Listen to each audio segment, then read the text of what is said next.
Bonsoir, je crois qu'on démarre, je crois qu'on a le feu vert de Sophie, donc, donc on peut attaquer. Alors bonsoir à tous, je m'appelle Laurence Van Asten, je suis directrice des formations du CNAM Pays de la Loire et je vous souhaite la bienvenue au CNAM de Nantes pour la première conférence du cycle Le goût de l'avenir 2016. Alors tout d'abord, ce cycle de conférences, il est soutenu par la ville de Nantes et le conseil régional et il est réalisé en partenariat avec PING, le lieu unique, l'école des mines, Futurible, l'université permanente de Nantes, le collège des transitions sociétales et je crois que j'ai fait le tour de nos partenaires. Alors, vous savez sans doute que le cycle de conférences de Le goût de l'avenir a pour objectif d'offrir d'autres manières de comprendre les grands enjeux de société. Alors en 2012-2013, 12 conférences sont venues balayer le thème de construire et penser le monde de demain. 1400 personnes sont venues entendre et débattre sur ce thème. Et puis en 2014-2015, on a travaillé sur la question du sens du progrès avec 7 conférences qui ont permis à 700 participants de venir nourrir leurs réflexions. Pour 2016, le comité de programmation a décidé de se centrer sur le thème « Apprendre demain ». Alors, pourquoi ce thème? Tout d'abord, je pense qu'il faut revenir sur la vocation historique du CNAM. Né il y a 220 ans, post-révolution française, lors de cette grande transition politique, culturelle, religieuse, enfin plutôt culturelle et sociale, mais aussi religieuse, qui effectivement a été une transformation majeure. L'abbé Henri Grégoire, qui est le fondateur du CNAM, portait une idée, celle que l'accès au savoir permettait la démocratisation et l'émancipation. Donc de tout temps, le CNAM s'est interrogé sur l'accès au savoir et à la connaissance pour permettre au système économique d'être plus performant, d'être plus innovant, et permettre d'accéder au plus grand nombre à cette chance de la promotion sociale et d'ouvrir des espaces, des lieux de débat, d'échange sur la mise en controverse des grandes questions de société. L'abbé Henri Grégoire a laissé un message fort et fondateur au CNAM, celui de « il faut éclairer l'ignorance qui ne connaît pas et la pauvreté qui n'a pas les moyens de connaître ». Et resté au CNAM, cette devise « Omnes docet ubique », il enseigne à tous et partout. C'est le premier sens qui fait qu'aujourd'hui, le CNAM traite ce thème d'apprendre demain. Dans un contexte aujourd'hui où les rapports de force sociaux, économiques, politiques se transforment, nous laisse entrevoir de grands bouleversements. Quelles seront la place des systèmes d'apprentissage pour accompagner ces grands bouleversements? Quelles seront les nouvelles voies et les nouvelles formes de ces systèmes d'apprentissage? À l'heure où les premiers rapports sur l'application de la réforme de la formation professionnelle confirment la raréfaction des fonds liés à la formation professionnelle, tout en maintenant l'injonction de former plus et de permettre le développement des systèmes économiques et l'emploi. À l'heure où l'ère numérique change notre rapport à l'accès au savoir et à la connaissance, au traitement de l'information, mais aussi à l'expression citoyenne, il nous engage vers le développement de nouvelles compétences collectives et individuelles. Aussi, traiter le thème « Apprendre demain », c'est non seulement un thème d'actualité, mais c'est surtout un thème primordial pour la communauté éducative, les collectivités, les entreprises et le grand public. Nous allons donc traiter en 2016 ce thème avec 6 conférences. On parlera de l'apprentissage et l'apprenance, apprendre par le faire, apprendre à l'ère du numérique, apprendre par essai-erreur, et je crois qu'il m'en manque un. Non, c'est bon, je les ai traités. Ah si, le cerveau et l'apprentissage, toujours le même que j'oublie. Pourtant, très très intéressant. Alors, 2 ateliers. La spécificité cette année, 2 ateliers viendront relier 2 de ces conférences pour nous aider à passer du concept à la mise en pratique. C'est une nouveauté, je vous invite à consulter le site du CNAM pour vous inscrire si vous souhaitez aller plus loin sur certains de ces thèmes. Ce soir, pour cette conférence inaugurale, nous avons la chance d'accueillir Daniel Innerarity et Serge Champeau, tous les 2 philosophes, qui vont venir interroger le rapport entre le savoir et le pouvoir. Je prends mes notes pour vous parler de ces deux intervenants. Alors, Daniel Innerarity, qui est docteur en philosophie, professeur de philosophie politique et sociale, chercheur à l'Université du Pays Basque et directeur de l'Institut de gouvernance démocratique Globernance de Bilbao, un think tank, pour rénover la pensée politique. Il intervient à l'université, à l'European University Institute de Florence, à la London School of Economics et à la Maison des sciences de l'homme de Paris. Il est lauréat de plusieurs prix scientifiques et culturels du Pays basque espagnol et en 2004, le Nouvel Observateur le citait parmi les 25 grands penseurs du monde. Serge Champeau, ancien élève de l'École normale supérieure de Saint-Cloud, agrégé de philosophie, a enseigné en classe préparatoire Cagnes à Bordeaux jusqu'en 2011, actuellement collaborateur à l'Institut de gouvernance démocratique Globernance de Bilbao. Il est le traducteur des œuvres de Daniel Innerarity en français et en anglais. Ce soir, Serge assure la médiation de cette conférence en étant le traducteur de Daniel Innerarity. Merci à vous, messieurs, pour être là pour cette première conférence du cycle. Je vous souhaite à tous donc une excellente conférence. Et puis, en sortant tout à l'heure, vous aurez le droit à un petit cocktail pour cette première conférence de bienvenue et d'ouverture de ce cycle. Je vous laisse la parole. Merci à tous d'être venus ce soir, d'abord pour nous écouter, mais aussi participer au débat qui va suivre la présentation de ce livre, qui est donc Démocratie et société de la connaissance, qui a été publié en 2015 aux presses universitaires de Grenoble, et comme l'a dit Laurence, dont je suis le traducteur.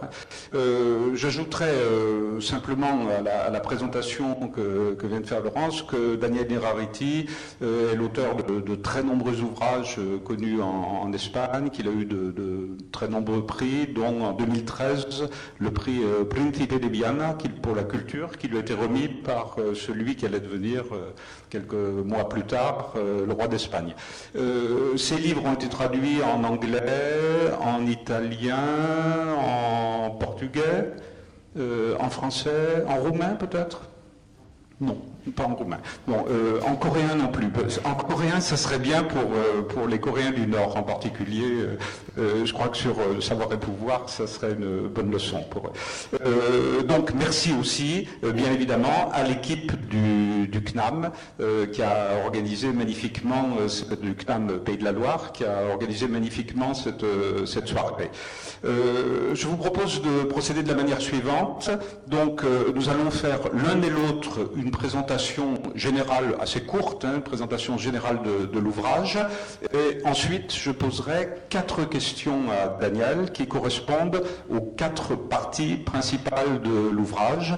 Ensuite, donc, nous ferons en sorte de garder un temps suffisant pour le débat. Donc, je passerai la parole à la salle. Et le débat, de toute façon, l'expérience montre qu'il se continue généralement autour des verres. Donc, nous aurons amplement l'occasion d'aborder tous les thèmes, même si le temps nous oblige à réduire un petit peu.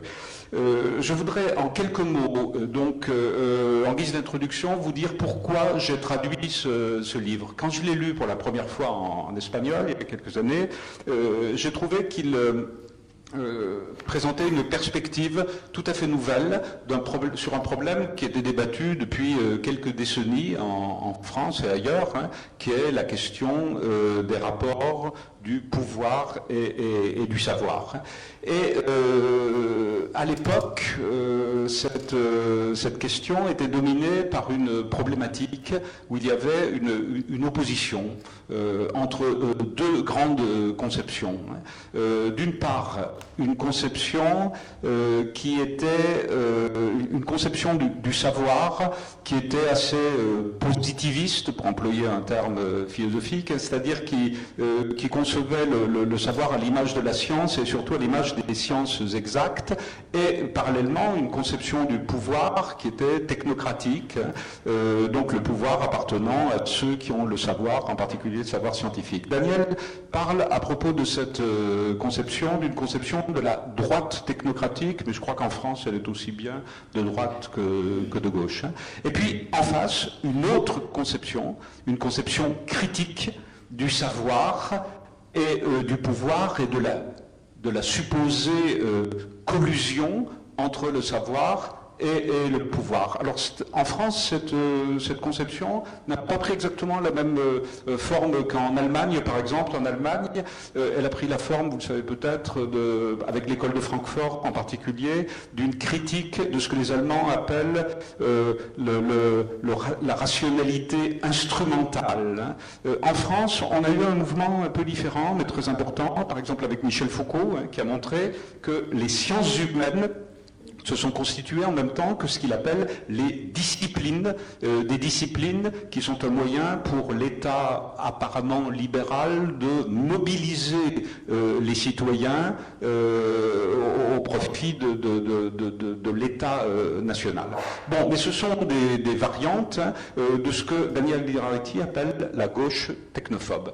Donc, deux grandes conceptions qui étaient dominantes, la conception de la droite technocratique et de la gauche technophobe, et c'est cette perspective que Daniel Innerarity entend dépasser, puisque pour lui, cette conception du savoir et du pouvoir ne correspond plus aux relations du savoir et du pouvoir qui sont celles de ce qu'on appelle la société de la connaissance. En effet, la conception qui est commune, la conception du savoir qui est commune à ces deux conceptions apparemment opposées, bien c'est une conception déterministe qui considère que le savoir, hâtivement assimilé à la science, contribue inéluctablement soit au bonheur des citoyens pour la version de droite, soit à leur malheur pour la version de gauche.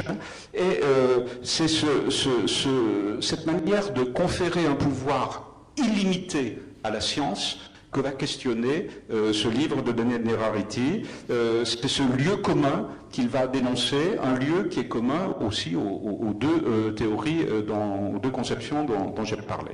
Alors l'idée centrale de l'auteur dans ce livre, c'est que nous sommes dans une société de la connaissance où c'est le savoir, plus que la science, qui est devenu un facteur déterminant.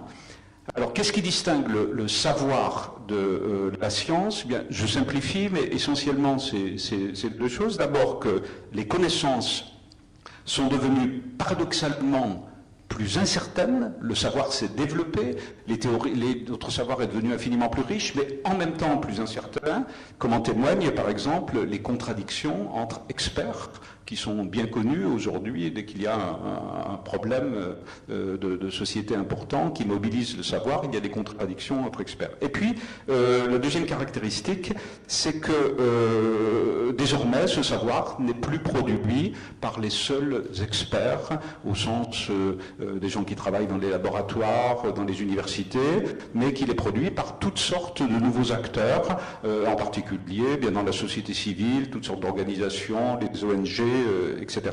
Donc, paradoxalement, on assiste à ce fait que la science n'a pas éliminé, comme on croyait qu'elle allait le faire, n'a pas éliminé ce que les philosophes appellent le sens commun. C'est-à-dire un ensemble de savoirs qui ne sont pas réductibles à la science, et en même temps, l'intelligence est devenue collective. Voilà ce qui caractérise, pour aller très vite, la société de la connaissance. Donc, paradoxalement, le savoir est devenu un facteur fondamental dans nos sociétés, mais est à la fois plus incertain et plus dispersé. Il découle de ce nouveau statut du savoir que la théorie selon laquelle le développement du savoir renforcerait nécessairement le pouvoir, qu'on s'en félicite ou au contraire qu'on le déplore, bien cette théorie n'est plus appropriée aux yeux de Daniel Innerarity. La société de la connaissance ruine d'une certaine manière l'autorité de la connaissance. Elle ne renforce donc pas le pouvoir, mais bien au contraire, écrit Daniel dans l'ouvrage, l'affaiblit, car plus personne n'a le monopole du savoir et plus personne ne peut le contrôler. Le savoir est donc beaucoup plus limité dans ses effets que ne supposaient les deux conceptions dont j'ai parlé tout à l'heure. Alors je terminerai en disant que ce constat ne conduit pas du tout à un pessimisme historique dans cet ouvrage. Au contraire, un tel constat ouvre aux yeux de Daniel Innerarity de nouvelles opportunités pour ce qu'il appelle la démocratisation du savoir. Parce que le savoir est plus incertain et plus dispersé, eh bien, il peut offrir de nouvelles possibilités aux citoyens, y compris contre les pouvoirs officiels, et loin de les réduire à l'état de victimes ou à l'état identique, les homogénéiser en quelque sorte, le savoir peut conduire à lutter contre la dépossession et l'homogénéisation des comportements, comme on peut le voir avec les nombreux mouvements dans la société civile qui luttent pour ou contre telle ou telle cause. Donc, démocratiser la connaissance est aujourd'hui un enjeu fondamental pour Daniel Innerarity. Nous sommes devant la tâche d'organiser les rapports du savoir et du pouvoir selon deux axes, et je terminerai par là. Le gouvernement du savoir et le gouvernement par le savoir. Alors, par gouvernement du savoir, Daniel Innerarity entend la manière dont la société d'aujourd'hui gère démocratiquement, plus ou moins démocratiquement, la production et la diffusion du savoir. Et par gouvernement par le savoir, la manière dont le savoir intervient dans l'acte même de gouverner. Et dans les deux cas, il n'y a pour Daniel Innerarity aucun déterminisme, c'est-à-dire la société démocratique n'est pas condamnée à corseter le savoir, à dominer les experts, pas plus que le pouvoir démocratique n'est condamné à instrumentaliser le savoir pour justifier a posteriori les décisions prises. Donc, voici les deux tâches d'aujourd'hui, gouverner démocratiquement avec le savoir et gérer démocratiquement la production du savoir. Je termine en disant par deux petites remarques pour dire que, comme vous le verrez sans doute dans les réponses que fera Daniel, qu'une telle conception des rapports du savoir et du pouvoir redonne toute sa place à la politique et à la réflexion sur la politique. Parce que, d'une certaine manière, les deux conceptions dont j'ai parlé au début ruinent la politique, rendent la politique en quelque sorte superflue.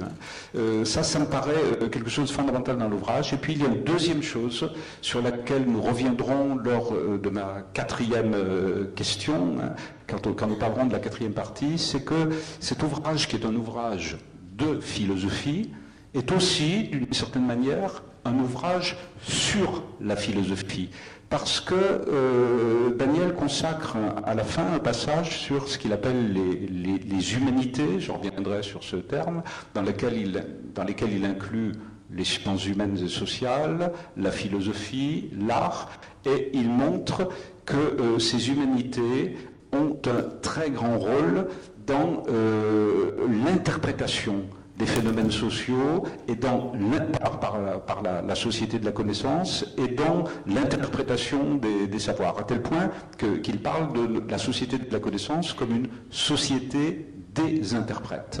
Mais du même coup, la philosophie se voit reconnaître un rôle, pas un rôle exceptionnel, mais un rôle important,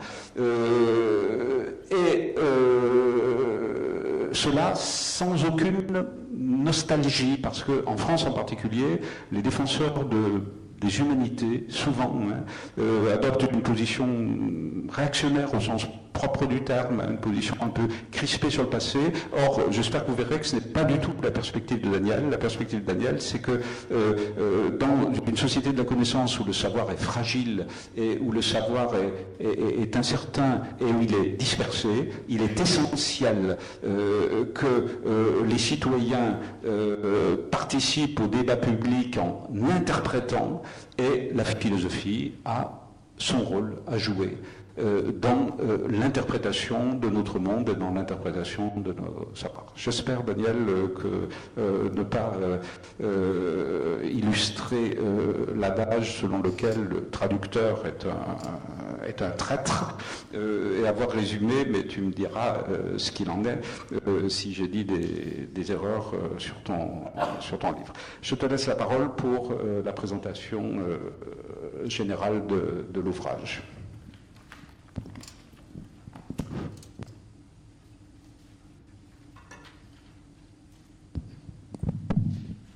Et bonjour à tous. Je voudrais tout d'abord remercier au Conservatoire, au Sénat, et cher Champeau, mon traducteur depuis quelques années, de la plupart de mes livres qui ont été traduits en français. Et malgré tout, ami, traducteur et ami en même temps. Et j'ai dit toujours que si un jour quelqu'un veut se couper de déterminer la version critique, quelle est la version critique de mes œuvres, ce qui n'est pas vraisemblable, qui peut occorrer, il devrait se pencher sur les traductions de Serge Champeau, parce qu'il dit en français mieux ce que je dis en espagnol. La version critique est la version française, pas la version en espagnol. Oui, pour attirer l'attention sur les propos principaux de mon livre, il y aura du temps d'arriver au plus concret tout au long du soir. Je dirais d'abord que mon hypothèse fondamentale est que la connaissance, plus qu'un moyen de connaître le réel, est ce qui nous permet de vivre ensemble.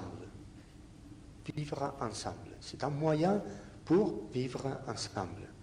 Et inversement, nos problèmes collectifs les plus importants ne naissent pas d'une insuffisance de la volonté, ou pas absolument, mais parce qu'ils sont aussi des échecs cognitifs, des difficultés qui ont leur origine dans une organisation déficiente du savoir.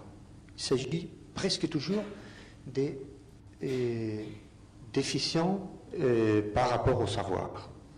Ce que je défends dans ce livre est la nécessité de démocratiser la connaissance, et cela en un double sens. D'abord, les problèmes de la science, que la science a pour tâche d'élucider, sont aussi des questions relevant de la citoyenneté démocratique. Et deuxièmement, les problèmes essentiels qui se posent à une démocratie sont moins des difficultés dues à une insuffisance de la volonté politique que des échecs cognitifs auxquels nous devons remédier par une meilleure connaissance des réalités complexes à gouverner et par la mise au point de meilleurs instruments de gouvernement.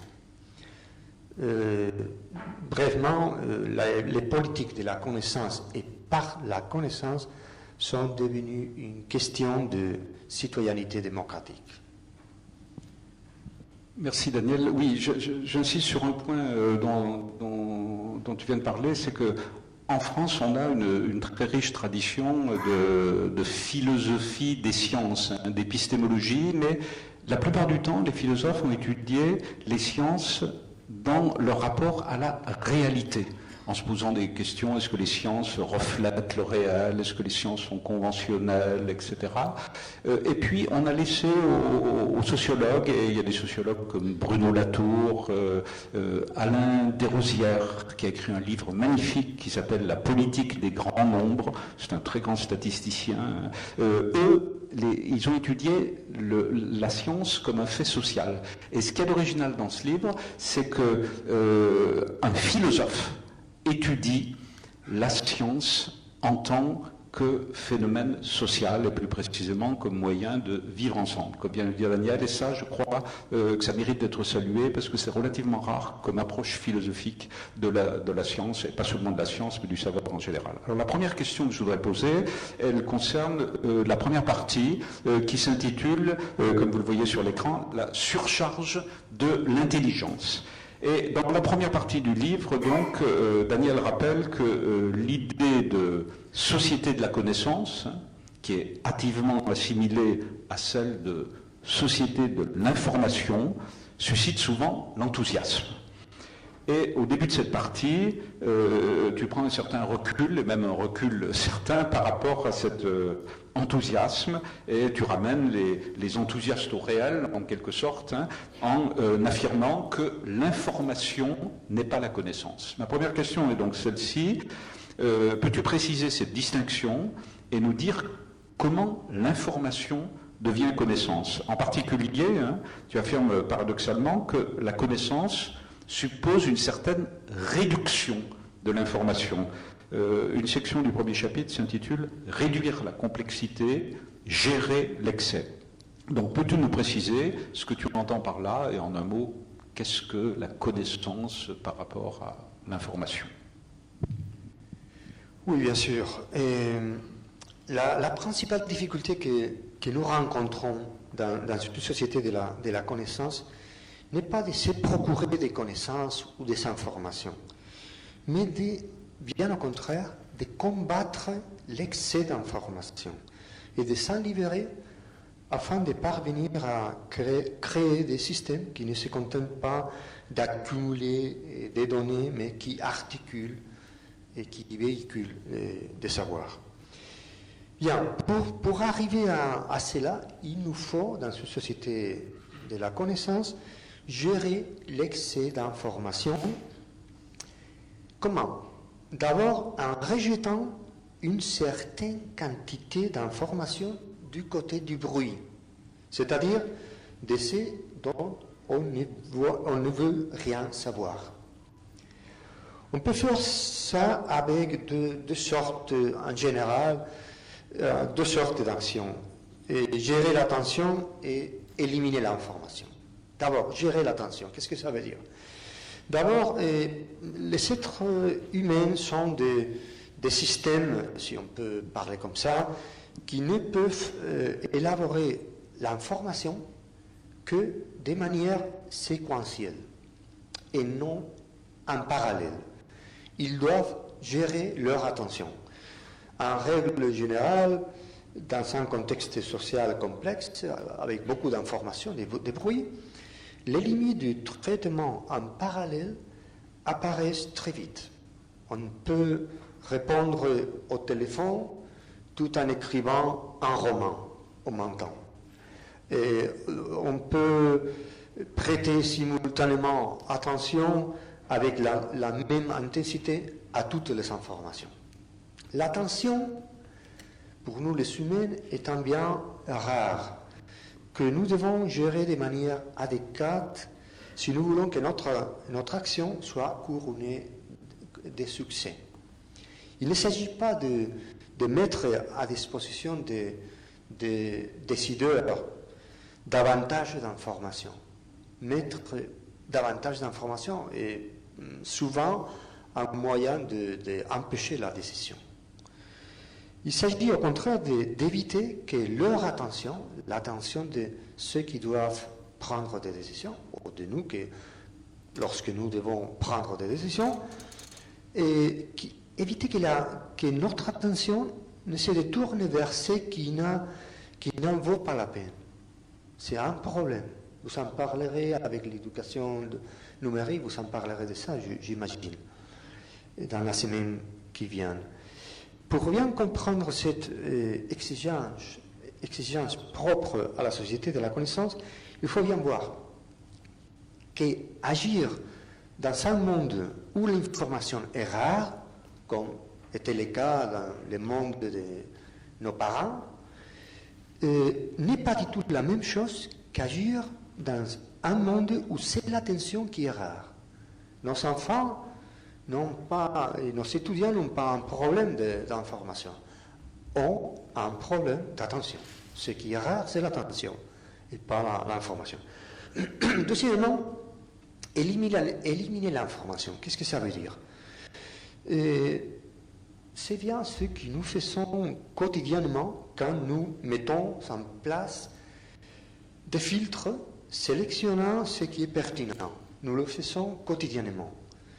En témoignent les affiches apposées sur les boîtes aux lettres pour refuser la publicité. On en a assez. Ou les choix du menu du jour au restaurant. Parce que les menus amples sont difficiles à gérer. Ou les manuels d'instruction abrégés. J'estime chaque fois plus les manuels qui sont abrégés. Il faut être suisse pour lire quelques manuels d'instruction. Il faut dédier un jour pour les lire. C'est-à-dire, tous ces procédés écartent les informations qui constituent un bruit nous détournant de l'essentiel. Il faut aller à l'essentiel. Chacun sait que dans son travail, la corbeille à papier est un principe fondamental de toute organisation. On ne peut pas vivre sans gomme, disait le sociologue scientifique Bateson. Le problème de base auquel nous sommes confrontés, c'est celui de la discrimination, mais de la discrimination intelligente. De quoi devons-nous détourner notre attention? Que faut-il ignorer? Ce n'est pas facile de préciser ça. Le savoir le plus précieux est le savoir de ce qui n'est pas nécessaire de savoir. Écoute, ça c'est pas nécessaire. Ce savoir n'est pas nécessaire de le savoir. Être bien informé aujourd'hui signifie avoir développé une conscience particulière, celle qui consiste à détruire l'information, à ne pas s'en tenir compte, à oublier. De cela, les ordinateurs, bien évidemment, sont incapables. Un ordinateur n'oublie jamais. Et les ordinateurs ont tendance à tout conserver. Ils se refusent à oublier. Comme en témoigne l'avertissement insistant quand nous voulons effacer quelques documents. Êtes-vous certain de vouloir éliminer cette information? Oui, mais vous êtes sûr, vous en êtes sûr? Et où les faits? Mes amis informaticiens m'ont raconté cette histoire, je ne sais pas si ça c'est vrai, qu'il est presque toujours possible de récupérer une information que nous pensions avoir éliminée. Oh merde, j'ai éliminé une information après deux recommandations de ne pas l'éliminer, aucun souci. Et on peut la récupérer finalement. Ce qui rend les informations utiles et significatives, et cette manière spécifiquement humaine, qui n'ont pas laissé les machines, de traiter l'information. L'oubli. L'oubli est une manière spécifiquement humaine de traiter l'information. Merci. D'une certaine manière, je pensais à Socrate en t'écoutant. On pourrait prolonger un peu l'adage bien connu de Socrate.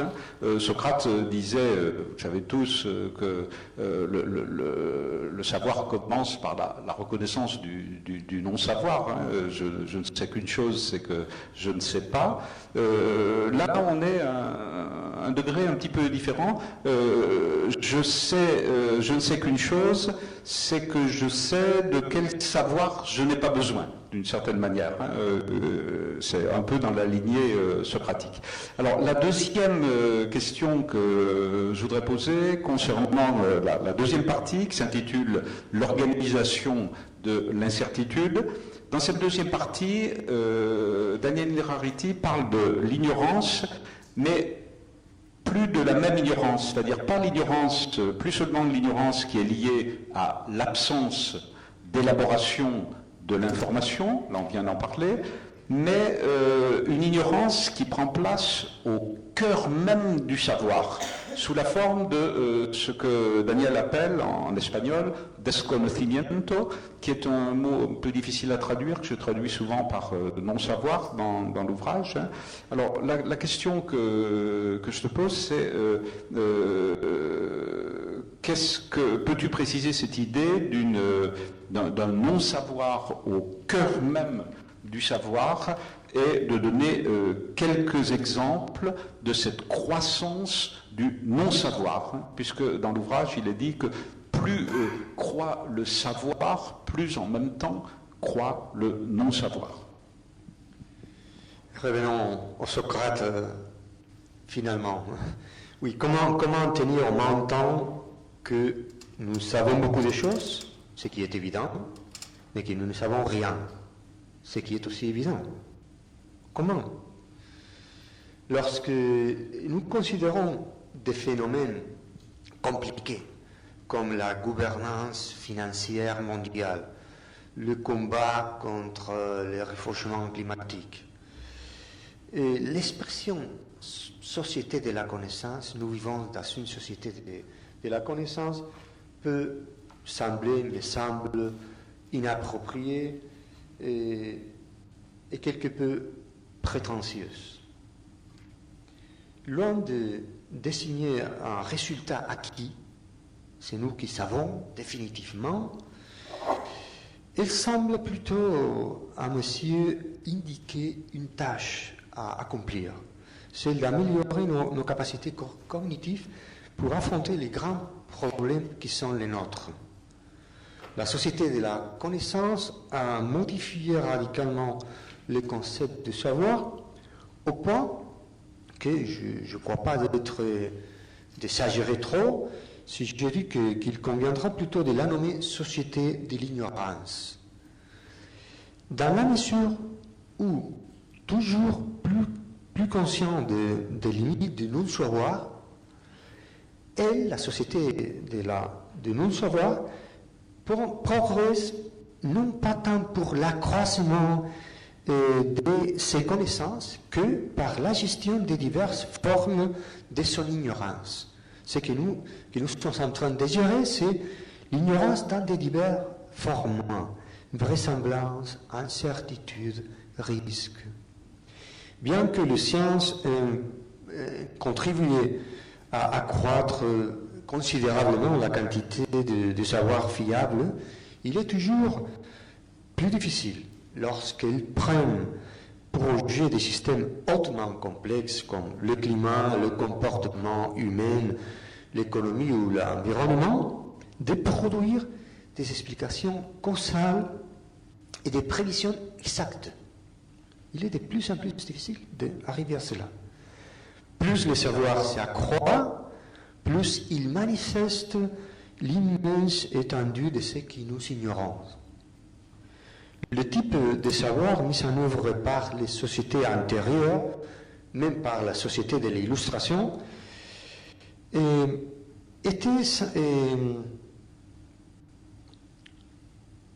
procédait naïvement par accumulation. Le savoir était naïvement accumulatif. On supposait que les nouveaux savoirs s'ajoutaient à celui déjà existant sans qu'il fût besoin d'une nouvelle problématisation. C'est modèle pour accumulation.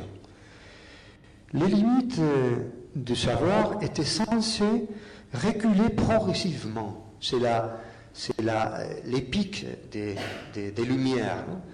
Et les limites reculent. Et le monde devient toujours plus calculable. Mais il n'en est plus ainsi aujourd'hui, à mon avis. Le principe dynamique de nos sociétés n'est plus l'accroissement linéaire des connaissances et le recul continuel de l'ignorance. N'est plus comme ça.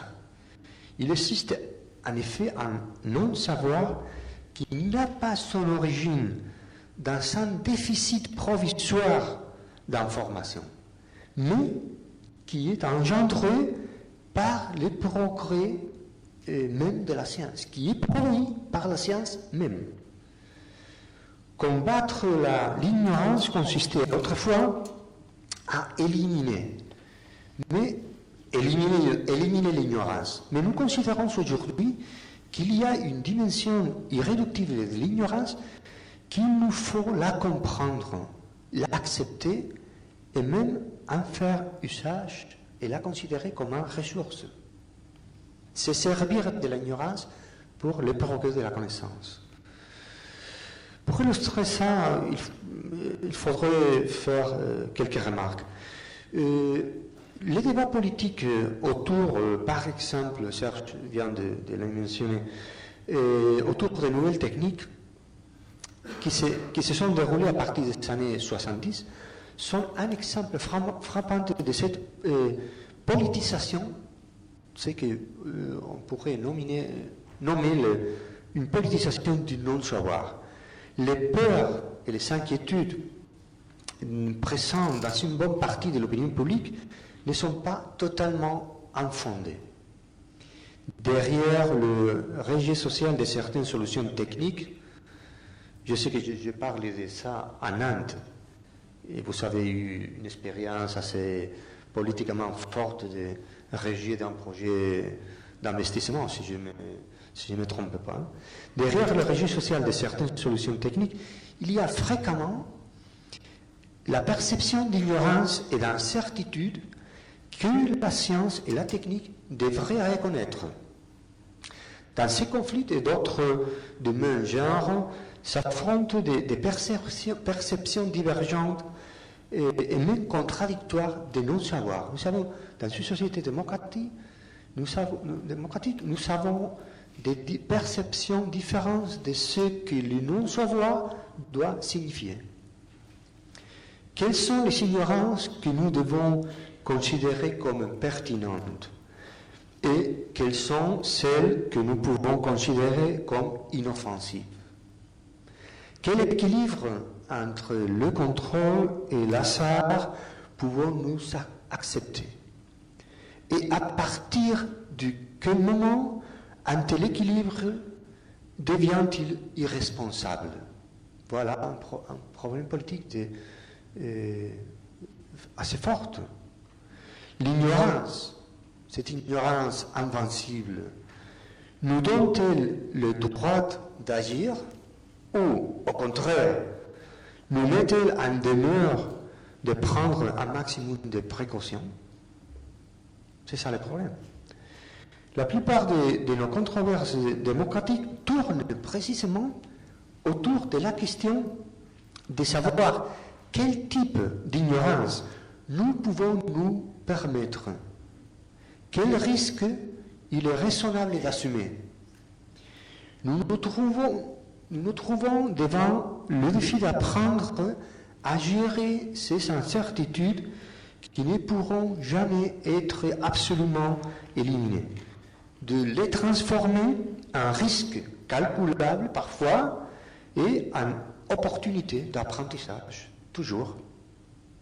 Les sociétés contemporaines doivent non seulement développer leur capacité de résoudre les problèmes, ce qui est assez facile, mais aussi celle de réagir de manière adéquate face à l'inattendu, ce qui n'est pas tellement facile. Il ne s'agit pas d'une tâche facile, mais je crois que nous pouvons toujours nous consoler en considérant que notre société est une société de non-savoir, non pas tant parce que nous connaissons peu de choses, que parce que nous ne savons pas suffisamment de choses relativement à ce que nous avons décidé d'entreprendre. Merci. Je note une expression que vous avez peut-être aussi notée. Tu as dit à un certain moment, s'affrontent dans notre société des perceptions divergentes et même contradictoires du non-savoir. Et ça, je crois que c'est une perspective intéressante parce que les perceptions contradictoires et divergentes du savoir Ça, on en parle depuis longtemps, on le sait, hein, les conflits entre experts, etc. Mais des conceptions divergentes du non-savoir, c'est beaucoup plus original. Ça permet de comprendre, par exemple, les conflits d'interprétation autour du principe de précaution, entre autres. Voilà. Je passe à la troisième partie, le défi cognitif de l'économie. Ce chapitre a été écrit en pleine crise des économies occidentales, hein, et à la différence d'autres approches des crises économiques, celles des sociologues, des historiens, etc., Daniel s'intéresse à ce qu'il appelle l'aspect cognitif de l'économie, c'est-à-dire l'économie en tant que type de connaissance, et il affirme qu'une des origines de la crise, c'est une conception insuffisante du savoir économique. Et à ce sujet, je lui pose trois questions brèves. D'abord, peux-tu nous préciser ce qui distingue ton approche de la crise d'autres approches de la crise, celle des économistes? En quoi consiste l'insuffisance cognitive de la science économique dominante? Deuxièmement, comment peut-on remédier à cette insuffisance cognitive, ou pour reprendre un titre d'une des sections de cette partie, comment peut-on être plus intelligent que la crise? Tu parles en particulier d'une autre science économique. Est-ce que tu pourrais nous donner en quelques mots, nous dire dans quelle direction elle pourrait se développer? Et puis une troisième question sous forme un peu d'objection possible. Certains économistes pourraient dire oui, mais bon, voilà un philosophe qui prend une position un peu surplombante sur l'économie, qui nous donne des leçons, qui nous parle d'une autre économie alors qu'il n'est pas économiste, et tu reconnaîtras avec moi que c'est un reproche qui quelquefois n'est pas infondé concernant les philosophes quand ils interviennent en dehors de leur champ. Donc à quel titre et jusqu'à quel point un philosophe peut-il proposer de construire un autre type d'économie? Oui, d'abord, il est clair qu'à l'origine, à mon avis, de la crise, il y a toute une série d'échecs. Mais on a tellement, on a tellement insisté sur l'idée que le marché était responsable, ce qui est vrai, qu'il m'est paru nécessaire, pour bien comprendre la nature de cette crise, de souligner qu'il s'agit avant tout d'une crise de la politique. Pas tellement ou pas seulement du marché, mais aussi de la politique. La principale erreur politique face à la crise mondiale que nous avons connue est celle des États qui ont oublié la responsabilité qui est la leur dans les domaines des risques systémiques. Nous sommes probablement sortis de l'État-providence, ou pas de l'État-providence, pas de welfare state, pas de la fonction que l'État-providence devait remplir, mais de la façon comme il l'accomplit auparavant. Parce que la seule source de légitimité de l'État-providence était la redistribution. Et nous sommes en train d'entrer dans une ère nouvelle dans laquelle la prévention des risques systémiques est au moins aussi importante, aussi pour faire après la redistribution. Et la crise nous fait découvrir que la protection contre les risques systémiques est aussi décisive que la lutte contre les inégalités. Et que la première est la cause de la deuxième. Et les sièges des États qu'ils sont à l'auteur des tâches nouvelles, qui ne peuvent mener à bien ni les programmes néolibéraux de la dissolution de l'État, ni l'interventionnisme classique de la social-démocratie. Ce dont il s'agit est de sauver une des instances les plus importantes de formation de la volonté politique, l'État, mais dans un contexte mondial qui rend nécessaire la mise au point des nouvelles stratégiques. Et ta deuxième question, je dirais, dans une société de la connaissance, nous avons besoin d'institutions politiques capables de gérer adéquatement le savoir. C'est dans ce contexte qu'il faut comprendre la crise actuelle qui tient au décalage, à mes yeux, au décalage entre la capacité d'innovation des marchés financiers, qui est énorme, et notre capacité collective de les réguler intelligemment, qui est très réduite.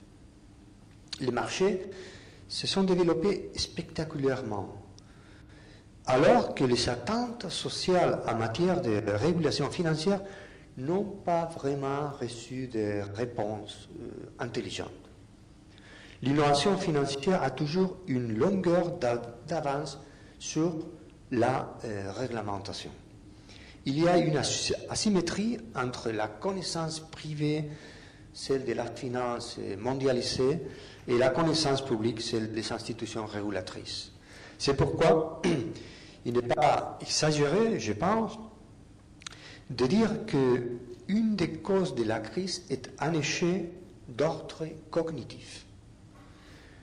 Pourquoi le système financier apparaît-il comme plus intelligent et dynamique que le monde de la politique ou des droits? Pourquoi? Pour cette raison fondamentale. L'économie fait preuve face au savoir d'une grande flexibilité et capacité d'apprentissage, alors que les habitudes de la politique et du droit sont celles d'un style normatif. Ils donnent des ordres là où il faudrait qu'ils apprennent. La politique et le droit sont habitués à donner des ordres, au lieu ou tout en remplaçant la capacité d'apprentissage, de faire des apprentissages intelligents vis-à-vis de finances qui s'est développée énormément avec une intelligence adaptative très forte. La politique et le droit tendent à réagir normativement face aux échecs, alors que la structure des attentes qui régit l'économie en général et le système financier en particulier est caractérisée par une prédominance des attentes cognitives, par le souci de s'adapter et d'être ouvert à l'apprentissage. C'est la raison, à mon avis, pour laquelle on peut affirmer qu'il n'y aura pas de solution efficace à la crise tant que les acteurs publics ne seront pas en mesure de susciter les savoirs nécessaires. Il nous faut les savoirs nécessaires pour réguler les marchés financiers. L'accent mis jusqu'à nos jours sur le rôle des États et de la hiérarchie comme moyen de contrôle a occulté les aspects cognitifs de la gouvernance. Et la troisième partie de ta question, si les philosophes peuvent parler de ces sortes de questions. Ma réponse renvoie à la question suivante. Adam Smith, Keynes, Marx, Locke, n'étaient-ils pas des philosophes? Lorsqu'ils ont construit des grandes théories économiques, desquelles nous vivons encore, ils ont en même temps écrit les plus belles théories philosophiques. Ils étaient philosophes et économistes à la fois. Je crois qu'on ne peut pas y revenir parce qu'il est trop tard, et la science sont fragmentées, mais il faut garder le style cognitif totalisant, c'est-à-dire l'idée que l'économie ne doit pas être une science trop spécialisée. Il est temps de revenir à ceux qui ont toujours considéré l'économie comme une science sociale et non tant comme une science exacte. Je crois que l'autonomisation de l'économie en tant que discipline universitaire est tributaire d'une interprétation très naïve de la sphère économique. Il n'existait pas de relations économiques sans institutions, sans État, sans régulation, sans langage ni culture. Il est nécessaire, je pense, que l'économie redevienne une science sociale et historique, qu'elle renoue son alliance avec la philosophie sociale et politique et n'utilise pas la modélisation mathématique que comme un moyen accessoire. Si les économistes les plus proches à la politique, les plus humanistes, se sont moins trompés en général au sujet de la crise, c'est d'abord pour cette raison. Parce qu'ils savaient déjà que l'économie est une science humaine. Parce que la crise a son origine dans une déconnexion de l'économique et du social. Nous avons besoin maintenant d'une théorie économique qui comprend les liens entre ces deux dimensions de l'activité humaine. Merci pour ce plaidoyer très intéressant pour l'économie politique, au sens ancien du terme. Une dernière question, brièvement, sur la dernière partie qui s'intitule « La géographie de la créativité », où Daniel commence par une critique sévère et à mon avis méritée des discours sur l'innovation et sur la créativité qui sont aussi nombreux dans notre société, qui sont innombrables et souvent très, très ennuyeux. Et à la place, il propose un concept précis et original de créativité. Alors évidemment, je ne peux pas vous dire en quoi il consiste, mais je vais faire donner un conseil, qui est un conseil empoisonné d'ailleurs, c'est que si vous n'avez pas beaucoup de temps pour lire l'ouvrage, vous pouvez toujours commencer par cette dernière partie. Je dis que c'est un conseil empoisonné parce que je suis sûr que si vous lisez cette partie-là, vous allez revenir au début de l'ouvrage. À propos donc de la créativité, tu dis que tu abordes la notion d'interprétation et la notion de société des interprètes, et en insistant sur le rôle des sciences humaines, des humanités au sens le plus large du terme, dans ce processus d'interprétation. Donc ma question est la suivante. Peux-tu préciser ce que tu entends par interprétation? On en a déjà parlé un peu avec la première question. Par société des interprètes, et en quoi les humanités, les sciences humaines, et parmi elles la philosophie, sont-elles essentielles dans ce processus d'interprétation? Oui, nous nous sommes accoutumés depuis longtemps à considérer le monde comme quelque chose d'immédiat, d'accessible, d'accès facile, sans nécessité de l'interpréter, de l'approprier d'une manière spécialement créative. Les discours habituels sur la société de la connaissance et de l'information comprennent la société en termes de circulation des biens et des données qu'il est facile de s'approprier. Alors, cette manière de penser a tendance à sous-estimer le moment d'interprétation présent dans toute connaissance. Et en même temps, elle favorise le savoir scientifique et directement transposable en procédures et appareils techniques. Il va également dans le sens de la rentabilité économique immédiate. Alors, contre cette réduction de la communication à la simple élaboration de l'information, contre la révolution digitale comprise comme simple investissement dans le développement technique, contre l'idée selon laquelle la société de l'information ne serait qu'une société de machines, mettre l'accent sur l'interprétation souligne la composante active et complexe de toute connaissance. C'est à ce niveau-là que les sciences humaines et sociales doivent jouer leur rôle en tant que spécialistes du sens, en tant que savoir chercher de produire et d'évaluer des significations. Kurzweil, le gourou de Google, et en jouant au futurologue, affirmait qu'en 2048, nous pourrions recevoir plus d'1 million de mails par jour. 1 million de mails par jour. Nous sommes en train de nous y rapprocher. Mais c'est pas grave, disait Kurzweil, parce qu'un assistant virtuel serait chargé de les gérer à notre place. Pas de souci. Il serait même possible, ajoutait-il, que quelques nanorécepteurs transmetteurs connectent directement nos synapses avec un ordinateur très puissant qui nous rendrait capables de penser 1 million de fois plus vite qu'aujourd'hui. Penser 1 million de fois plus vite qu'aujourd'hui. Ça vous paraît intéressant? Le problème, c'est de savoir que veut dire penser dans de telles conditions.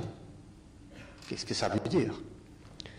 Il est nécessaire, je crois, de rappeler contre cette réduction de l'intelligence à une lecture des données ou à l'acceptation des formes prédéfinies que les savoirs supposent toujours le libre accès à l'information, oui, mais aussi la capacité d'éliminer les bruits insignifiants et établir des distinctions entre ce qui est signifiant et ce qui n'est pas tellement signifiant.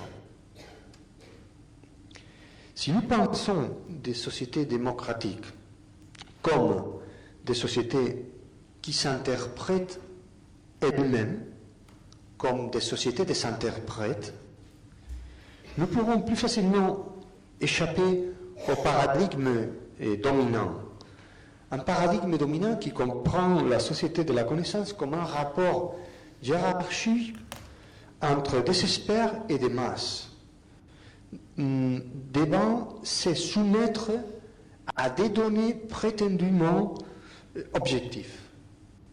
On peut, bien au contraire, définir la démocratie, contre cette vision-là, comme un système politique qui repose sur l'idée que nous sommes tous des interprètes, qu'il n'y a toujours, sauf certains cas, une objectivité indisputable auquel nous devons nous finalement plonger. La société est la mise en commun et fragile et conflictuelle de nos interprétations. Une société d'interprètes est une société plus discontinue, complexe et conflictuelle qu'une société de lecteurs décodant mécaniquement des données. La politique qui correspond à une société des interprètes, une société de l'interprétation, ne peut être conçue sur le modèle de la gestion d'objectivité. Une politique de l'interprétation exige, par contre, qu'on laisse de côté les lieux communs, qu'on reconsidère les priorités, qu'on puisse toujours décrire la réalité d'une autre manière, qu'on puisse formuler des questions nouvelles, parce que les questions ne sont pas toujours posées, prédéterminées. Face à cette indétermination démocratique, les soi-disant réalistes ont toujours fait appel aux données pour interdire l'exploration des possibles. Mais nous savons qu'il s'agit là d'une forme subtile de pouvoir qui consiste, ces formes subtiles de pouvoir vis-à-vis d'une objectivité indisputable des sociétés de lecteurs qui gèrent une quantité énorme d'informations, c'est une forme de pouvoir qui consistait à mettre l'accent sur les données sans questionner les pratiques hégémoniques à partir desquelles et ces données-là et non d'autres ont été obtenues. Merci. Je lirai simplement, parce qu'il est temps de passer la parole à la salle, je lis simplement en guise de conclusion quelques lignes qui sont à la page 204, qui témoignent de ce que j'appellerais la sagesse de ce livre. L'innovation véritable est en rapport avec l'erreur, avec la naïveté, avec tout ce qui ne rentre pas dans le cadre des formes de pensée et d'action dans lesquelles il est impossible de se tromper. Pour le dire de manière plus provocante, nous manquons d'imbéciles capables, parce qu'ils pensent par eux-mêmes, d'errer hors des sentiers balisés de ce qui se dit et de ce que l'on tient pour de l'information acquise. Notre destin collectif est intimement lié à la capacité d'interpréter nos habitudes quotidiennes et nos besoins. Il dépend plus de notre habileté à définir ce qu'est une vie proprement humaine que du traitement des données observables. La valeur politique des cultures de l'interprétation consiste en ce qu'elles mettent les citoyens au centre des transformations sociales, des citoyens qui interprètent, c'est-à-dire débattent, délibèrent et décident. Une société des interprètes est une société qui réfléchit sur elle-même, qui dialogue et qui, de ce fait, est capable de prendre en charge la nouveauté qui émerge des processus sociaux. Il est temps de donner la parole justement à la société des interprètes qui est devant nous. Voilà. Merci de votre attention.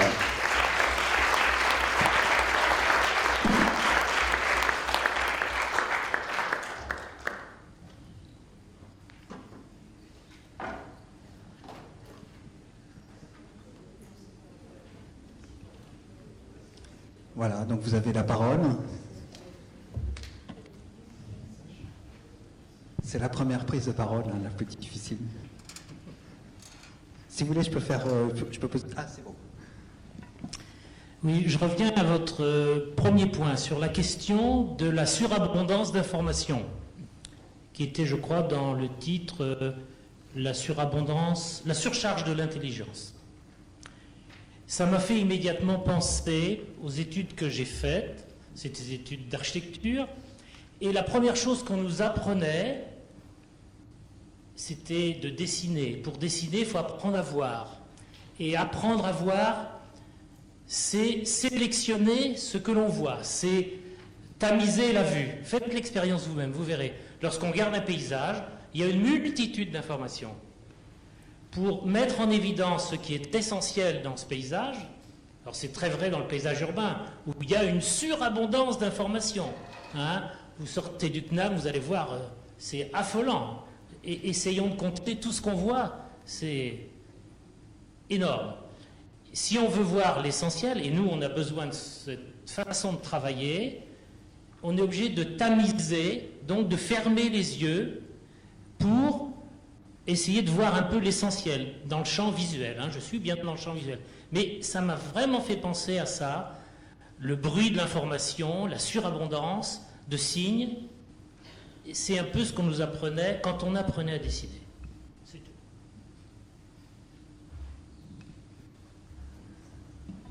Oui, je peux que partager absolument ces points de vue que je considère une illustration de ce que je viens de dire. C'est-à-dire que l'essentiel est la capacité d'aller à l'essentiel. Et je me souviens quand je commençais à enseigner à l'université, c'est que ne fait pas longtemps, je ne suis pas tellement vieux, comme il est évident, mais à l'époque, au commencement des années 80, j'avais un cours sur l'histoire de la pensée politique. Et on commençait la première lection, Hobbes est né, dans l'année, il a écrit des livres, et on n'avait pas la concurrence de Google. C'est-à-dire, nous les profs, dans les années 80, étaient sans concurrence. Et nous n'avions pas la nécessité d'arriver à l'essentiel, et nous pouvons occulter notre ignorance. J'étais très jeune, je savais moins que maintenant, et en expulsant des données sur les gens. Parce que je sais où est né Hobbes et quand est né Hobbes. Tandis que maintenant, les élèves, les étudiants, ils sont toujours Google à leur disposition. Et ça n'a pas de sens que je le dise des choses qu'ils peuvent trouver chez Google. Il faut, c'est une chose que je pense toujours quand je me plonge sur des spectateurs, des gens, des étudiants. Et fais pas la concurrence à Google. Fais pas la concurrence. Il faut pas faire la concurrence à des machines qui gèrent l'objectivité et les données. J'allais toujours perdre. Ce que je peux faire, si j'arrive, c'est leur donner une chose qu'ils ne vont pas trouver chez Google.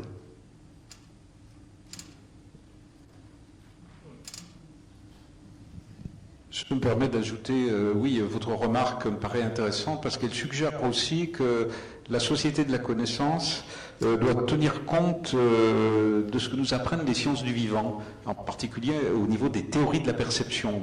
Et les sciences du vivant nous apprennent que le vivant organise son environnement, c'est-à-dire créer son environnement, ce que les Allemands appellent Umwelt, l'environnement, c'est-à-dire d'un monde brut font un monde doté de signification, c'est-à-dire dégage du sens. Et je crois qu'effectivement, l'étude du vivant peut nous amener au niveau le plus humble, de la perception, peut nous amener à mieux comprendre l'idée de société de la connaissance. D'autres questions?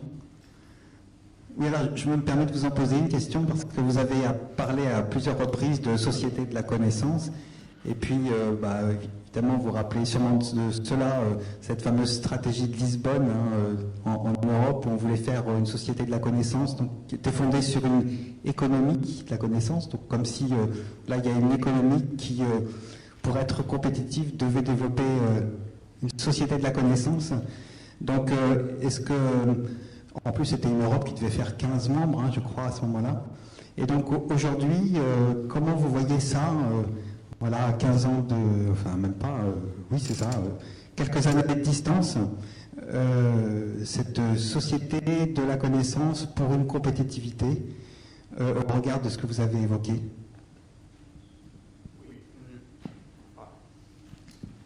Je comprends ce que les politiciens voulaient dire par économie de la connaissance, et je partage aussi leur ambition. Sauf que je crois que pourquoi les humanistes, les savoirs humains, social, la philosophie, les langues classiques, l'art, ont beaucoup souffert dans ce processus de stratégie de Lisbonne. Parce que, à mon avis, il ne s'agissait pas de la connaissance, du savoir, mais de la valeur de la connaissance. Et ce qui était en jeu, c'était la valeur de la connaissance. Et pas la connaissance sans valeur, j'oserais dire. C'est-à-dire, les politiciens et nos systèmes de compétitivité ont toujours pensé que le savoir était quelque chose qui pourrait et devait être mis au service de quelque chose d'important. Les postes de travail, la compétitivité, etc. Ce qui est vrai, ce qui est bon. Mais ça, cette perspective peut nous empêcher de voir des dimensions du savoir qui n'ont pas une dimension transposable dans des termes économiques et de profit immédiat. Je crois que tout est résolu dans une court-termisme brutal, et parce que n'était pas les savoirs qui étaient intéressants, mais la valeur économique du savoir. Merci. Oui, peut-être je réponds en mon nom personnel, hein, c'est pas du tout ce qu'il y a dans le livre de Daniel, mais j'ai l'impression que à cette époque-là, dans la notion d'économie de la connaissance, de société de la connaissance, il y avait plusieurs tendances, mais il y avait aussi une tendance une idéologie un petit peu idéaliste qui consistait à dire que désormais nous ne sommes plus dans une société industrielle, que nous sommes dans une société dématérialisée. On employait beaucoup ce terme à l'époque. Hein. Aujourd'hui, on insiste beaucoup plus sur l'industrie, et puis on insiste aussi sur le fait que la connaissance c'est du hardware aussi. Hein. La connaissance, c'est des câbles. La connaissance, c'est des centraux qui produisent du CO2, beaucoup de chaleur, etc. Donc, je dis ça parce que dans la société de la connaissance, il ne faudrait pas l'interpréter comme signifiant que tout se passe dans un monde un peu éthéré. Hein. Il y a eu peut-être un peu ça dans cette idée de société de la connaissance, une sorte d'emballement idéaliste. Hein. En réalité, la société de la connaissance, comme Daniel l'a dit, c'est un savoir de plus en plus complexe, mais aussi fragile, incertain, etc., concernant bien notre vie à tous, qui est une vie matérielle, où il y a de l'industrie, etc. Voilà. Merci.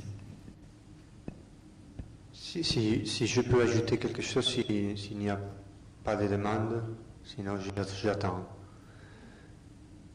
là-dessous. Afin qu'une société fonctionne bien, il faut que presque tout le monde travaille dans des solutions, en donnant des solutions aux problèmes. Mais il y a une petite partie de la société, je souligne ça, une petite partie, qui doit se pencher sur les problèmes et pas donner des solutions. Quand Kierkegaard, dans son autobiographie, a écrit une page remarquable sur sa vocation à la philosophie.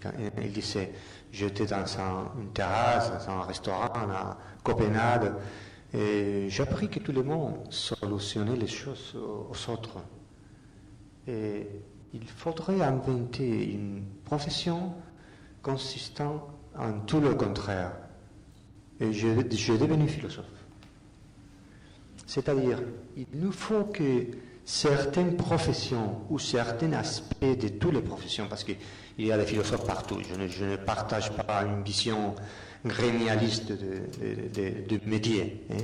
Il y a toujours des philosophes ou des personnes qui problématisent les choses dans la fac d'économie, dans la fac de politique, dans la fac des sciences naturelles.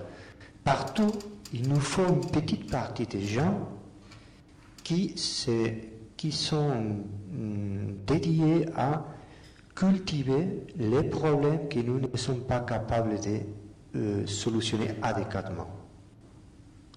Et des problèmes vis-à-vis, face auxquels nous n'avons une autre solution qu'échouer. Nous, les philosophes, sommes des personnes qui sommes habituées à échouer. Il est probable que j'ai échoué aujourd'hui à l'heure de parler en français, par exemple. Mais en général, je suis en train de parler d'un échec plus grave, plus dramatique. Nous, les philosophes, sommes des personnes qui sommes habitués à nous poser les questions d'une manière tellement dramatique que nous ne pouvons qu'échouer. Il y a des gens qui gèrent des choses de manière à donner des solutions, mais et en faisant ça, ce que nous faisons et qui contribue au progrès de l'humanité tout entière, et la chance qu'a l'humanité de garder quelques problèmes, les mystères de la mort, de l'amour, de la vie, de Dieu, de la liberté, de sens, les garder, les cultiver, comme si nous étions une sorte de secte, parce que nous préférons échouer toujours vis-à-vis de ces problèmes qui n'ont pas une solution définitive, que quelqu'un arrive qui déclare que ces problèmes sont des pseudo-problèmes qui n'ont pas de sens et qu'il faut les déclarer comme des problèmes à éliminer. Ça a quelques rapports avec la question de Lisbonne. C'est-à-dire, je crois que cette dimension d'humilité et d'être très capable, comme humanité, de conserver certains problèmes que nous ne sommes pas capables de solutionner absolument, est une dimension de l'humanité, de l'humain. Y a-t-il d'autres questions? Oui, là-bas.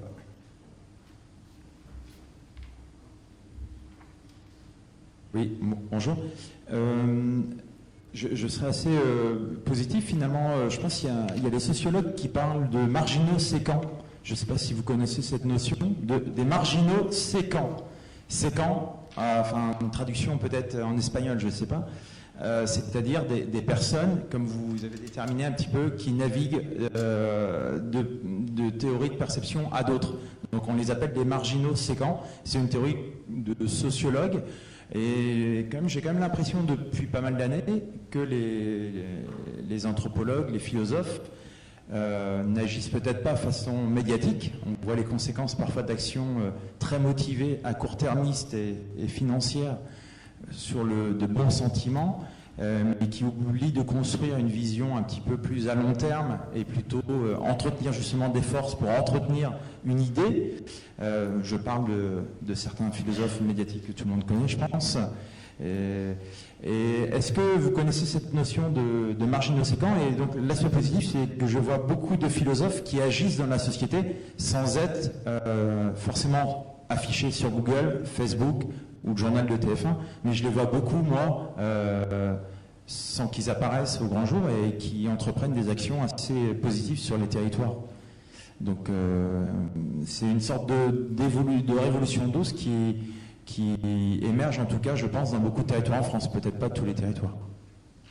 Oui, je vais peut-être expliquer d'abord pour Daniel la notion de ces marginaux, hein, si j'ai bien compris.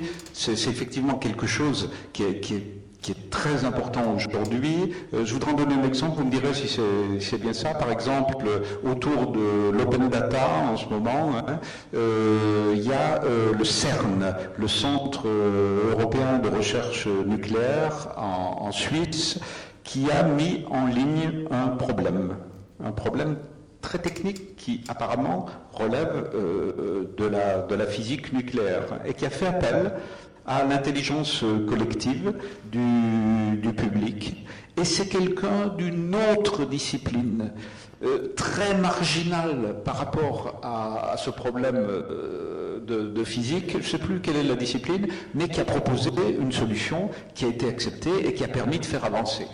C'est-à-dire que là, il y a des gens qui sont, d'une certaine manière, des circulateurs. Voilà, qui interviennent d'une discipline, ce qui veut dire que les disciplines ne sont pas cloisonnées, ce que tu as dit d'une certaine manière, comme on pourrait le croire, là, la philosophie, etc. Alors, c'est quelque chose, c'est bien ça ce que vous entendez, c'est quelque chose qu'on observe aujourd'hui, alors avec le big data, c'est quelque chose qu'on observe tous les jours. Hein. Vous avez quelqu'un qui, aux États-Unis, peut inventer une nouvelle méthode de recensement sans être du tout dans le recensement, hein, mais simplement en découvrant que, en mettant quelques mots-clés sur Google, de recensement, je veux dire, non, c'est pas recensement que je veux dire, c'est d'épidémiologie. Quand on veut savoir, par exemple, combien il y a de malades et puis à quelle vitesse ça va se propager. Aux États-Unis, il y avait un bureau qui mettait 10 jours pour recevoir les informations collectées par les médecins, etc. Puis un type qui a dit, mais en étudiant les requêtes de Google, sur quelques mots-clés, on peut très vite arriver à de très très bons résultats, beaucoup plus fiables, beaucoup plus rapides. Ça, c'est l'intelligence collective, je crois, dont tu parles, qui fait naître de nouveaux experts, de nouveaux circulateurs. Alors, quelle est la place du philosophe qui, par excellence, a toujours été un circulateur ? Il me semble. Le philosophe, effectivement, il fait de la science politique, il se mêle un peu de l'économie. Quelquefois, comme je l'ai dit tout à l'heure, on peut lui taper sur les doigts pour lui dire vous en faites un peu trop, etc. Et puis quelquefois, c'est un imbécile compétent, comme tu disais. Je crois que c'est vraiment fondamental. C'est quelque chose dont on n'a pas parlé. C'est la redéfinition, d'une certaine manière, de l'expert, de celui qui a le savoir. Alors il ne faut pas non plus tomber dans une sorte de populisme cognitif. Nous ne sommes pas tous des journalistes, même s'il y a la notion de citoyen journaliste, etc. Nous ne sommes pas tous des journalistes. Les journalistes gardent, et ils ont raison, je crois, de garder les traditions du journalisme. Ceci dit, le dialogue entre les citoyens qui envoient de l'information, qui envoient des commentaires, et les journalistes de profession me paraît quelque chose d'absolument fondamental. Donc on n'a pas parlé de la fonction, en quelque sorte, de qui détient le savoir, mais le livre en parle. Et je crois que les marginaux dont vous parliez en font partie aussi, font partie un peu de ces imbéciles dont parlait Daniel. Voilà, est-ce que j'ai été clair? Pardonne-moi d'avoir un peu répondu. Oui, il est vrai que l'innovation, ce que nous étions en train de chercher, apparaît d'une manière disruptive. On dit disruptif en français? Disruptif. D'une manière disruptive. Oui, c'est anglais, non? Disruptif. Que ça apparaît. J'ai beaucoup appris dans la cafétéria de la faculté. Dans des couloirs où tu te trouves dans des gens différents ou à la télévision. Je vois que les apprentissages les plus profonds, un peu superficiels parce qu'ils nous sont profonds, ils nous sont élaborés, qui nous sont faits, sont toujours bien de l'hasard, de la casualité, de la disruption. Et l'université a une tendance, je ne parle pas des conservatoires, je parle de l'université, et les universités ont une tendance à augmenter par fragmentation. Et on parle beaucoup à l'université de la interdisciplinarité, chez vous aussi, mais ça n'existait pas du tout. C'est pas vrai. Il faut aller la chercher dehors, à l'entreprise, aux médias, parce que nous sommes des gens qui nous occupons des problèmes que les gens, que nous sommes les mêmes que les gens, qui ont les gens. Et Nietzsche parlait d'une déformation du génie. Et le génie a une déformation. Il faut toujours se demander quelle est la propre déformation de mon habilité. De ma habilité. J'ai telle ou quelle habilité, et cette habilité, c'était toujours avec une déformation. Et tu dois combattre cette déformation. Lorsque j'ai reçu des philosophes assez jeunes qui viennent étudier à l'université et qui sont des philosophes purs et durs, je leur recommande toujours de faire autre chose différente de la philosophie. En mon temps. Parce que sans la philosophie sans capacité avoir des rapports avec d'autres savoirs, d'autres perspectives, même avec des gens qui n'ont pas du tout la même inquiétude que nous. Il est très important pour nous, les philosophes, parler avec les gens qui auquel ne l'intéresse que le foot. Parce qu'il y a un morceau de réalité là-bas que nous devons comprendre pour faire une théorie générale de notre monde. Petite anecdote, il y a une institution en France qui est une grande institution qui s'appelle le Collège de France, où Daniel a donné d'ailleurs dans le cadre du séminaire de Pierre Rossan-Vallon certaines conférences. Évidemment, c'est par discipline au Collège de France. Vous avez des historiens, vous avez des physiciens, vous avez des très très grands spécialistes de toutes les matières, mais il y a une petite institution très très intéressante, c'est-à-dire qu'ils sont tenus à donner un nombre de cours dans l'année, c'est 15 heures ou quelque chose comme ça, c'est pas grand-chose, mais ils sont tenus, c'est Pierre Rossan-Vallon qui nous l'a raconté, ils sont tenus de déjeuner 2 à 3 fois par semaine avec des gens d'autres disciplines. Par exemple, avec un mathématicien, un historien qui rencontre un mathématicien, puis qui lui dit là, tu peux me dire de manière non technique quel est l'objet de tes recherches? Où en est la mathématique? Comme ça. C'est quelque chose de formidable. Hein. C'est vraiment quelque chose de formidable que de rappeler que finalement les disciplines qu'on doit respecter sont aussi des étiquettes pour faciliter la vie des présidents d'université et même peut-être des bibliothécaires. Et pour ne pas se poser des questions inconvénientes et difficiles. Très bien, écoutez, merci. Alors, compte tenu de l'heure, sachant que nous allons pouvoir poursuivre les échanges autour d'un petit buffet sur la coursive. Donc, merci à nos intervenants pour cette passionnante conférence et ces échanges. Merci à vous pour être venus nombreuses et nombreux. Donc, je suis Xavier Noël, responsable du pôle culture scientifique et technique. Je voudrais remercier bien sûr les collègues, les 3 collègues du pôle qui ont préparé cette conférence et le cycle qui va se dérouler jusqu'au mois de juin. Donc Sarah Rosé, Sophie Barès et puis Céline Merlot. Donc la prochaine conférence, elle aura lieu le 29 mars. Ce sera au lieu unique cette fois, donc à 18h30. Ce sera sur apprentissage et apprenance. Apprenance, un mot que vous avez prononcé, je crois. Vous dire aussi, donc, n'oubliez pas de remettre la fiche d'évaluation, hein, donc un petit questionnaire. C'est évidemment très important pour nous, pour avoir évidemment votre feedback, comme on dit, pour poursuivre et améliorer les choses. Vous dire aussi, donc, tout de suite, il y a des livres, évidemment, les livres de Daniel Innerarity qui sont présentés, qui pourra même signer, je crois, vous acceptez de signer vos livres. Donc avec notre partenaire, la librairie Vent d'Ouest, librairie Vent d'Ouest que vous retrouvez bien sûr de façon avec beaucoup plus d'ampleur dans le lieu unique. Voilà, écoutez, merci, puis donc on se retrouve sur la coursive.